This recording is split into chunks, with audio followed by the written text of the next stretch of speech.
मैं दो तीन बातें वर्मा जी की पूरी कर देता हूँ आपके लिए। जैसे आपने सवाल पूछा था कि एजुकेशन लोन लेना ठीक है या गलत है, या लेना चाहिए कि नहीं लेना चाहिए। सिर्फ एजुकेशन नहीं, जितने भी लोन आप लेना चाहते हो आप लीजिए। अभी सिचुएशन ये है, जैसे थोड़ी देर पहले सोने में बात हो रही थी और चांदी में, इसमें कंफ्यूज होने की जरूरत नहीं है। हम क्या कहते हैं, जब हम कोर्ट को, बैंक को हम आवेदन डालते हैं तो हम उनसे ये पूछते हैं कि हमारे पैसे का, हमारे रुपए का वैध दस्तावेज दे दीजिए। अगर बैंक कहता है, असल तो बैंक जवाब नहीं देता है तो गोल गोल जवाब देता है, जबकि उसका असली आरटीआई से हमारे पास ऑलरेडी उनका आरबीआई से ही सर्टिफाइड कॉपी अपने पास पड़ी हुई है उस कानून की, जो नॉर्मल आम इंसान को वो नहीं देते हैं। अब हमारे पास पड़ा है दस्तावेज, तो बैंक गोल गोल जवाब देता है।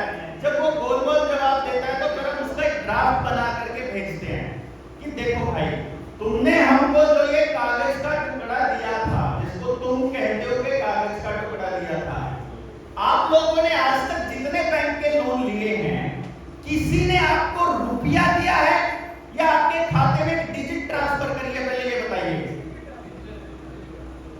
रुपया किसी ने नहीं दिया है आपको। हम आपको वो जो कागज भी अगर हम लेकर आते हैं बैंक से, तो वो लीगल टेंडर है सरकार के मुताबिक, और उस लीगल रुपये का टेंडर क्या है उसका जवाब वो देते नहीं है।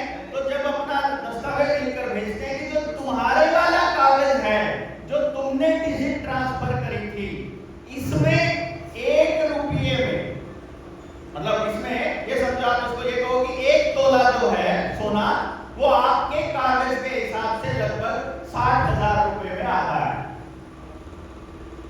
ठीक है ना? और हमारे वाले में उतना ही सोना कितने रुपए में आता है? लगभग 15 रुपए में आता है, लगभग 15 रुपए में आता है।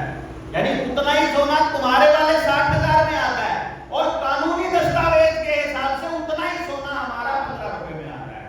तो उस कैलकुलेशन को देख करके हम उनको एक चेक देते हैं, और उस चेक में हम उसको ये लिखते हैं कि हमारा 60,000 रुपया जो तुम कहते हो कि ये 60,000 है, इसके बराबर की जो सोने की कीमत है, उसमें हमारे ओरिजिनल, हमारा जो वैध रुपया है, तुम्हारे रुपए को अवैध बोल रहे हैं ना। अभी वर्मा जी ने आपको दिखाया कि उसमें लिखा है ऑन डिमांड, आप कहीं से भी अपना रुपया ले सकते हो, लेकिन आपके वाले रुपये पे नहीं लिखा हुआ है। तो ये अभी ये कागज का टुकड़ा ही है, जस्ट एक मान्यता है आपकी कि ये 100 रुपए में चल रहा है। ये है नहीं 100 का नंबर, ये टोटल कागज का टुकड़ा। और यही कारण है कि सरकार जबरदस्ती कर रही है, किसी भी तरह से आप ये रुपया चलाना बंद करो, ये नोट चलाने बंद कर दो और मोबाइल से ही ट्रांजैक्शन करो। ये डिजिटलाइज करने का खेल इसीलिए है कि आपकी जेब से सिक्का और रुपया इनको गायब करना है, कि अगली पीढ़ी को मालूम ही ना चले। जैसे आज अगर नौजवानों को पूछेंगे ना, तो वो उसको 100 रुपया ही बोलता है, जबकि वो 100 रुपए की पर्ची है, वो 100 रुपए नहीं है। तो जो लोन का जो चुकता करने का काम है, वो आपकी जो जागृत उड़ीसा है, उसके जो मृत्युंजय भाई हैं, वो चुकता करेंगे आपका जितना मर्जी लोन हो, कोई टेंशन नहीं हम खड़े। पहला पॉइंट तो ये है, ठीक है ना? तो आप अगर पुराना कोई लोन है आपका, जो 1,00,000 2 लाख रुपए भरना हो, उसको भरिए जल्दी से, और एक बड़ा लोन लीजिए, बड़ा, ठीक है? ताकि छोटे लोन में तो फिर करना ही क्या है, मतलब 1,00,000 2 लाख 5 लाख 10 लाख के लिए कुछ ऐसा काम करने की जरूरत नहीं है। दूसरी बात, क्योंकि ये रुपया, ये बैंक सारे डिमोलिश होने वाले हैं, खत्म होने वाले हैं। भारत छोड़िए, दुनिया में किसी भी बैंक की कोई प्रॉपर्टी खरीदी हुई नहीं है, किराए पर है। मतलब जो बैंक पूरी दुनिया को होम लोन दे रहा है, उससे एक मकान नहीं खरीदा जाता, कमाल की बात है। वो 100 साल से उस जगह का किराया भर रहा है, वो मंजूर है उसको, लेकिन वो प्रॉपर्टी खरीद नहीं रहा है। इसके पीछे क्या घपला है? आरबीआई क्या है? लोग सोचते हैं भारत सरकार की संस्था है, लेकिन कागज कह रहे हैं वो प्राइवेट कंपनी है, जिसके शेयर होल्डर वही है जिनको हम लोग इल्लुमिनाती बोलते हैं, जो न्यूमन वाले कहते हैं। ये तो चारों तरफ घूम मिल के वहीं आके पहुंचेंगे। वो तो जब हम पूरी बात करेंगे तो मालूम पड़ेगा। तो इसलिए क्या है, आपके पास लोगों से जुड़ने का एक साधन है ये रुपया। वर्मा जी को आपके बीच लाने का क्या मकसद है? आपने जो पूछा इनसे कि इकोनॉमिक्स में आपने क्या किया है, अगर इन्होंने इकोनॉमिक्स में एमए या पीएचडी कर ली होती तो ये सब नहीं मालूम होता है। ठीक है ना? आज जो उन अंतरराष्ट्रीय षड्यंत्रकारियों का जितना षड्यंत्र है उसको आपके ऊपर लादने का काम सारा डिग्रीधारी लोग ही कर रहे हैं। इसीलिए प्रधानमंत्री को नकली डिग्री बनवानी पड़ी। ये डिग्री चाहिए ये काम करने के लिए, लादने के लिए, समझने के लिए डिग्री नहीं चाहिए, उसके लिए कॉमन सेंस चाहिए। और यहाँ जितने लोग बैठे हैं, ये मतलब यहाँ बैठने का, इस मुहिम से जुड़ने का एक सबूत ये कि इनका कॉमन सेंस जिंदा है और इनकी सोचने की क्षमता बढ़ी हुई है। तो एक आपने क्या करना है, अपने पड़ोस में, रिश्तेदारी में, जानकारी में, मार्केट में, गांव में, शहर में, देहात में, जहां आपको जो मिलता है, किसी के पास अगर इतना लोन है कि वो चुकता नहीं कर पा रहा, गरीब किसान है, कोई फैक्ट्री का मालिक है, तो उसको बोलिए ना तो तुमको किसी को रिश्वत देने की जरूरत, ना ही तुम्हें कहीं जाने की जरूरत, तुमने सिर्फ एक काम करना है, उस लोन अकाउंट की स्टेटमेंट, जो भी लोन अकाउंट है ना उसकी स्टेटमेंट होती है, बैंक अकाउंट की नहीं, लोन अकाउंट की, लोन अकाउंट की स्टेटमेंट और जो बैंक का नोटिस आया हुआ है वो, ये दो चीजों का पीडीएफ मृत्युंजय भाई को भेज दो, कुछ नहीं करना, कहीं नहीं जाना, ठीक है ना? उस लोन को फिर भरने का काम हम चालू कर देंगे। रोज रोज अगर आपके पास बैंक वालों के फोन आते हैं, बैंक वाले आकर गांव घर में आके धमकी देते हैं, जमीन कुर्की करने की, फैक्ट्री को नीलाम करने की धमकी देते हैं, तो अपनी चिट्ठी जाने के बाद बैंक वाले ऐसे दूसरे बात से एग्जैक्टली जो शुरुआत है उसका बता देना क्या करेंगे। उस लोन की पूरी हिस्ट्री को देख करके, उसका पूरा स्ट्रक्चर देख करके हम एक आवेदन तैयार करेंगे, बैंक से हम सबूत मांगेंगे कि भैया हमें थोड़ा रुपये का थोड़े बारे बता दो, एक आरटीआई डालेंगे, एक आवेदन डालेंगे, बैंक उसका जो भी जवाब देता है, समझ गए ना, बैंक ने उसका जवाब गलत नहीं देना, क्योंकि वो क्या सोच रहा है कि पागल नसला आम सा इंसान है, इसको क्या पता होगा, इसको कुछ भी लिख के भेज देते हैं, वो जो लिख के भेजेगा वो गलत दस्तावेज है। तीसरे नंबर पे फिर हम एक ड्राफ्ट बनाकर भेजेंगे, एक एफआईआर बनाकर भेजेंगे उनके खिलाफ कि तुम हमको गलत जानकारी देते हो, हमको पागल समझाए क्या, और फिर एक नोटिस भेजेंगे, लीगल नोटिस, जो भी हमारे पास दस्तावेज है उसकी फोटो अटैच करें, समझ गए ना। और बैंक में जाने के बाद लीगल नोटिस का क्या रहता है कि अगर कुछ एक अवधि होती है कि 3 महीना 4 महीना इतने टाइम के बाद में वो 60 से 90 दिन में वो कोर्ट में चालू हो जाता है केस, और अगर कोर्ट इसके ऊपर कार्रवाई करती है तो कोर्ट को तो कानून के हिसाब से चलना पड़ेगा, कानून जो दस्तावेज में लिखा उसके हिसाब से चलना पड़ेगा, और दस्तावेज अपने पास पड़े हुए हैं, भाई दस्तावेज ही है ना। अभी तक क्या होता है, बैंक हमारा जो आम इंसान है, जो गांव का आदमी है, देहात का आदमी है, वो कहां फंसता है, मैं उसका तरीका बता रहा हूं। बैंक ने उसको चिट्ठी भेजी तो हमारा आदमी चिट्ठी का जवाब चिट्ठी से कभी नहीं देता, वो क्या करता है, सीधा मैनेजर के पास पहुंच जाता है, साहब ये चिट्ठी आई है, ये इसमें ये वो, तो मैनेजर क्या करता है, ठीक है जा तुझे अभी 2 महीने का टाइम दे दिया, 3 महीने का टाइम दे दिया, एक्सटेंशन हो गया, फिर 6 महीने का दे दिया और दे दिया। बैंक जितना मर्जी टाइम दे दे, लेकिन वो सारा टाइम जवाब ही है। अब जिस दिन बैंक को आपकी जमीन नीलाम करनी है तो बैंक क्या कहेगा, देखो जी इतना पे करना था, इस तारीख को पे करना था, इसने नहीं किया, बाद में वो सारे ब्याज लगा के ले पकड़ 2 लाख का 5 लाख का 70,000 रुपए 80,000 रुपए 1 एकड़ जमीन के ऊपर वो केसीसी बनाते हैं, उसके ऊपर फाइन लगा के 3-4 लाख बना के नीलाम कर लेते हैं। अरे 20-30 लाख रुपए की जमीन को फटाक से 2-3 लाख में नीलाम कर डालते हैं, तो वो कागजों में मजबूत रहते हैं और हमारा आदमी कागजों में कमजोर है, तो हमको उसे कागजों में मजबूत करना है कि नहीं? तो ये होगा। और मेरे ख्याल से सबके सवालों के जवाब आ ही चुके हैं लगभग।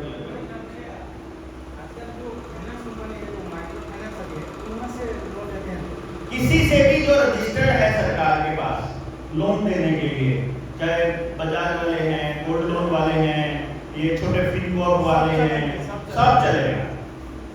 ये जो आपस में लेन देन आड़ती से करते हैं ना, वो नहीं चलेगा, आपसी लेन देन में नहीं फंसने का। लेकिन जो दस्तावेजों से तुम्हारा कुछ गिरवी रख के करते हैं, मोटरसाइकिल का लोन करते हैं, कार का लोन, सब चलेगा।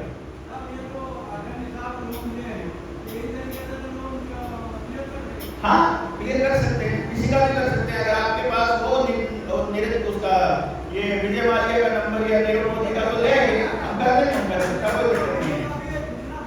वो उनको तो स्पेशल प्रिविलेज दिया जाता है। जैसे नीरव मोदी से 250 करोड़ रुपया बीजेपी ने ले लिया, मतलब वो बकायदा अरुण जेटली से मिलकर गया ना एयरपोर्ट पर। जिस दिन वो गया है उसके खिलाफ लुकआउट नोटिस जारी था और हमारा वित्त मंत्री उसके पास बैठा हुआ है एयरपोर्ट पे। वो 250 करोड़ रुपए का चेक लेके उसको जाने देता है, तो उसको तो स्पेशल प्रिविलेज है। अच्छा, चक्कर क्या है, अगर किसी बड़े उद्योगपति ने 100-200 करोड़ वाले ने या 1000 करोड़ वाले ने अगर इस विधि से मतलब चुकता कर दिया लोन, तो भाई साहब पूरा भांडा फेड़ हो जाएगा ना हमारों में, समझ गए ना। तो फिर तो देश की जनता को मालूम पड़ जाएगा, तो उसको तो अलग से पड़ेगा। तू मौज कर, तेरे खिलाफ जिंदगी में कभी कुछ नहीं होने वाला, तू टेंशन मत ले।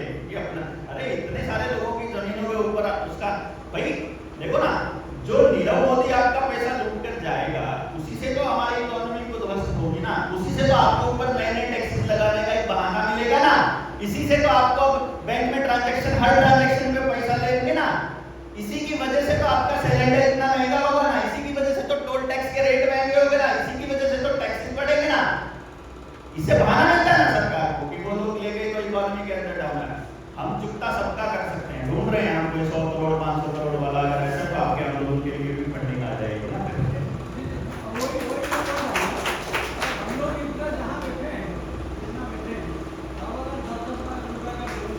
हाँ हाँ, चुकता हम करेंगे, टेंशन नहीं लेना।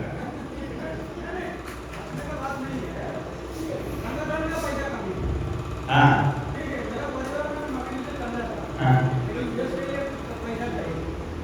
वो इसीलिए आपको बोला है कि जैसे मान लीजिए आप 10 लाख रुपए का लोन ले लेते हैं, 5-7-10 लाख का लोन लेते हैं, तो अपने संगठन के लिए उसको इस्तेमाल कीजिए, कोई दिक्कत नहीं है, चुकता संगठन कर देगा, उसका कोई सीन नहीं। चलो, तो आप ऐसे आदमी को ढूंढ लीजिए ना। यहाँ फैक्ट्री वाले देखो, नोटबंदी के बाद और इस लॉकडाउन के बाद ना पूरी मार्केट तबाह हुई है। अब आप जाकर देखोगे ना, मतलब जमीनें नीलाम होने की कगार पर है, ठीक है। मॉर्गेज लेके ले लो, मॉर्गेज छुड़वाना आपकी जिम्मेदारी। और फिर एक और बात है, देखो सीधी सी बात है, जो वर्मा जी आपको एक बात बता रहे थे ना कि जो ब्याज का रुपया होता है वो हवा का रुपया है, ठीक है। अच्छा, रिजर्व बैंक को क्या नोट छापना है, कौन सा नोट छापना है, केवल जो पूंजी है, असली पूंजी है, उसके विरुद्ध में, उसके पैरेलल में नोट छाप सकता है। असली पूंजी कौन सी है? एक तो जो मूलधन है, जो ब्याज दिया जा रहा है, मूलधन, उसको छाप सकता है बैंक। दूसरा, अनाज का जो उत्पादन होता है, कोयला जो निकलता है जमीन से, सोना जो निकलता है या और प्राकृतिक संसाधन निकलते हैं, उसकी कीमत के बराबर का नोट छाप सकता है। तीसरा, आप जो मेहनत करते हैं, आपकी जो सर्विस है, उस सर्विस के बराबर का रुपया छाप सकते हैं। लेकिन जो ब्याज है वो नहीं छाप सकता बैंक। लेकिन असल में क्या करता है बैंक? ब्याज को जैसे ही वो किस्त आती है तो उसमें ब्याज भी आता है, क्योंकि बैंक पहले ब्याज को ही ज्यादा निकालता है। तो जो पहली, दूसरी, तीसरी किस्त ब्याज की आती है वो उसको भी लोन पे दे देता है आगे, यानी वो ब्याज को मूलधन बना देता है और छाप लेता है। इसीलिए आपके पास क्रेडिट कार्ड बनवा लो, गोल्ड लोन ले लो, हाउस लोन ले लो, लोन ले लो, डॉलर पे ले लो, गली पे ले लो, सड़क पे ले लो, दीवार पे ले लो, स्कूल पे ले लो, अस्पताल पे ले लो, दवाइयों पे ले लो, शिक्षा पे ले लो, मतलब जिस पे मर्जी ले लो, लोन ले लो। इसीलिए कितना जोर रहता है, आप लोन लेंगे तो उधर से छापते रहेंगे, यानी आप कर्जदार बनते जाओगे, वो अमीर बनते जाएंगे और देश गरीब होता जाएगा। इसीलिए तो हमारे पुरखों ने लोन लेने से मना किया होता है ना कि ये कर्जा नहीं लेना है। कर्जा लेना मतलब देश को गुलाम करना, मतलब गरीब बनाना। और इसीलिए ये जो देश के अंदर हिंदू मुसलमान का खेल है ना, ये भी इसीलिए है क्योंकि मुसलमानों में, मुस्लिम धर्म में, कुरान में ब्याज को हराम बोला गया। तो वो ऐसी कोई बैंकिंग नहीं करते जिसमें ब्याज का लेन देन होता हो। तो इन इजरायलियों के इस खेल के सामने जो सबसे बड़ी जो ताकत है ना, चुनौती, वो मुसलमान है। मुसलमानों में सिनेमा हराम है। अब आपका दिमाग ब्लॉक करने का काम सिनेमा करता है, वहां पे सिनेमा हराम कर दिया उन्होंने, इसलिए हर घर में मोबाइल ला करके सिनेमा हराम में पकड़ाया हम लोगों ने। वहां पर शराब हराम है, शराब नहीं पिएगा मुसलमान जो होगा, मतलब नशा नहीं होगा तो फिर दिमाग सेट रहेगा परमानेंट। मुसलमान कट्टर बनाता है अपने बच्चे को, उसको खून देख करके उल्टी नहीं पड़ती है हमारी तरह, वो इसलिए बनाता है कि आओ तुम लोग आना किसी दिन तुमको देखेंगे। उनको मालूम है कि लड़ने वाली दो ही तीन कौम है, एक जो नॉर्थ इंडिया का जो जाट है, सरदार है, और एक मुसलमान है। ये दो गुज्जर और ये जो किसान कौम है ना, जो खेत में काम करती है, और जो मुसलमान है, ये कौम है जो इनको आगे नहीं आने देती। इसीलिए मुसलमानों को अलग कंट्री बनाना इनका पहला टारगेट है। इनको अलग कंट्री बना के रखो, बाकी वो लपेट लेंगे।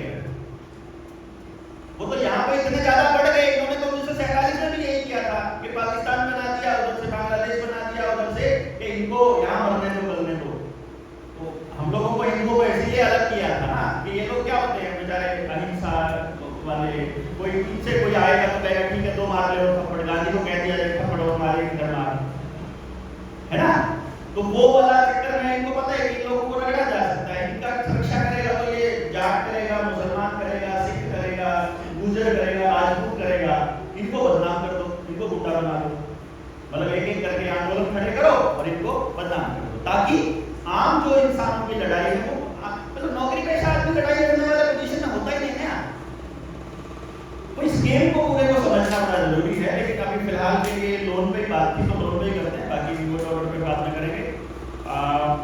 आप लोगों को मैंने सिर्फ ये बात इसलिए बोली है कि गांव में, शहर में, दुकान में, मार्केट में लोगों से जुड़ने का ये एक साधन है। आप ऑटो यूनियन के पास जाइए, उनको बोलिए कितना कर्जा है, जिन ऑटो वालों से कर्जा नहीं चुकता हो रहा है आज वो हम चुकाते हैं, तो आपसे ऑटो वाले जुड़ेंगे, ठीक है ना। किसान यूनियन के पास पहुंच जाइए, जो ट्रांसपोर्ट यूनियन है जिन्होंने गाड़ियां खरीद रखी है उसके पास पहुंच जाइए, है कि नहीं। फैक्ट्रियों की यूनियन के पास, यूनियन वालों को मालूम होता है ना कि कितना कर्जे में है और कितना दे सकते हैं। दुकानदारों की यूनियन है मार्केट के अंदर, उनसे मिलिए और उनको बोलिए तुम्हारा कर्जा ये चुकाएगा ना जागृत भारत, जागृत उड़ीसा या जनता सरकार, कुछ भी बोल दो, मतलब नाम से नाम के चक्कर में नहीं पड़ने का। असली मकसद है अपने साथ लोगों को जोड़ना। तो ये एक मुद्दा है आपके साथ लोगों को जोड़ने का और आपको समझ में आने का।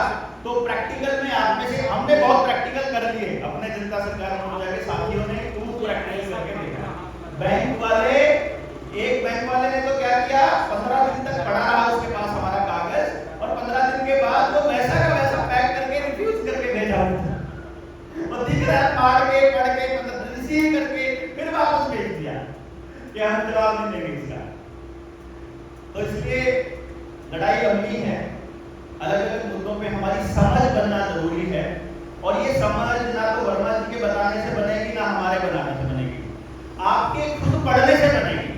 तो वर्मा जी की एक किताब का PDF है, वो आप मुझे व्हाट्सएप कर देंगे या फिर मैं मुझे भाई को भेज दूंगा, इनके पास भी होगा, वो अपने ग्रुप में डाल देंगे। अपना ग्रुप बना लो यहाँ का, हम उस ग्रुप में डाल देंगे, जितने ये साथी हैं उनको किसी भी डॉक्यूमेंट की जरूरत पड़ेगी तो उसमें डाल दिया।